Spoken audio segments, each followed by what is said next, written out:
لا تعلمون أو كما قال الله تعالى في موضع آخر أوتوا العلم درجات صدق الله العظيم بعده في شان حبيبه إن الله وملائكته يصلون على النبي يا أيها الذين آمنوا صلوا عليه وسلموا تسليما اللهم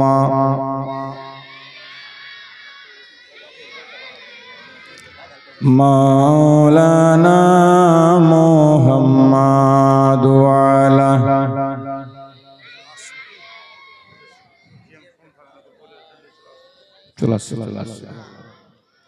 مولانا محمد একবার জোরে সোরে মোহাব্বতে বলুন আল্লাহুম্মা সাল্লি আলা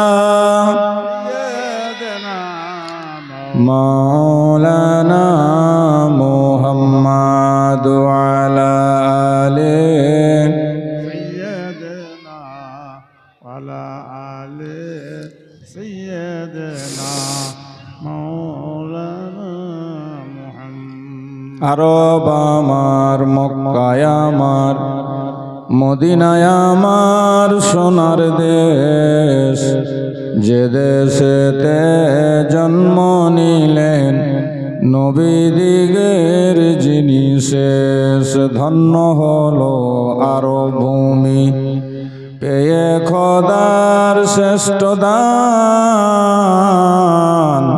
সে মাটিতে রাখলে কদম পাপীরা হয় পুণ্যবান আল্লাহুম্মা على سيدنا مولانا وعلى آله سيدنا وعلى آل سيدنا مولانا محمد কেউ কাটিবে ঝাড়ের বাঁশ কেউ বলিবে সর্বনাশ জোরে বলুন সুবহানাল্লাহ।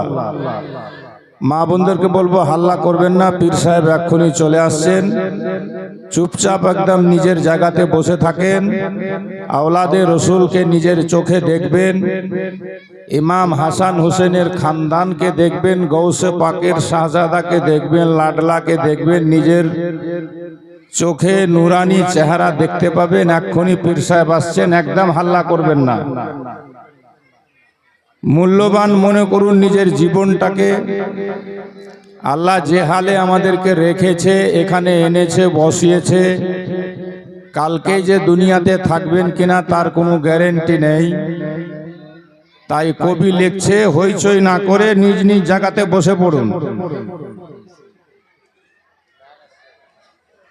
বসে যান মা বোনেরা, বসে যান, গুনাহ ধুয়ে যাবে। যদি ম্যাগ ট্যাগ পড়ে তো গুনাহ ধুয়ে যাবে, পাপ ধুয়ে যাবে। সব নিজ জায়গাতে বসে যান। আল্লাহর যদি এটাই হুকুম থাকে তো আমাদের রহমতের পানিতে গোসল করে সবাই বাড়ি যাবেন, অসুবিধা কি আছে? নিজ নিজ জায়গাতে বসে যান, ব্যারাম ফেরাম সব ভালো হয়ে যাবে আল্লাহর রহমতে। একবার জোরে বলেন সুবহানাল্লাহ। মোহাব্বতে বলেন, হাত উঠিয়ে বলেন তো ইয়া রাসূলুল্লাহ। একবার বলেন ইয়া হুসেন।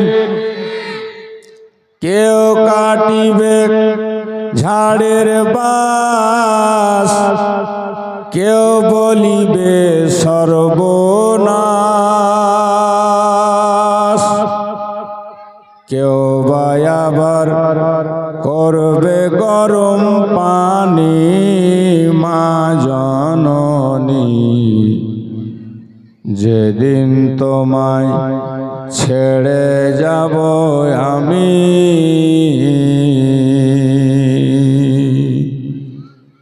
যেদিন তোমায় ছেড়ে যাব আমি মা জননী যেদিন তোমায় ছেড়ে যাব আমি,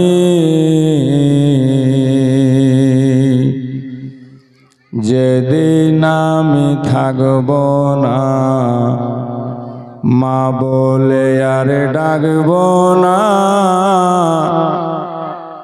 আমার জন্য দোয়া করো মা গো তুমি। জোরে বলুন সুবহানাল্লাহ। একবার বলুন ইয়া রাসূলুল্লাহ, একবার ইয়া হুসেন। ইনশাআল্লাহ সব মুসিবত দূর হয়ে যাবে। আর ঘোরাফেরা না করে নিজ নিজ জায়গায় বসে থাকেন। এই ছেলেপিলা বস, ফাটাফাট বসে যায়। এ মা খালা বস না গে, বস না গে, ব্যারাম ভালো করবি তো বস। এমন আওলাদে রসুল এসেছেন, এমন পীর সাহেব এসেছে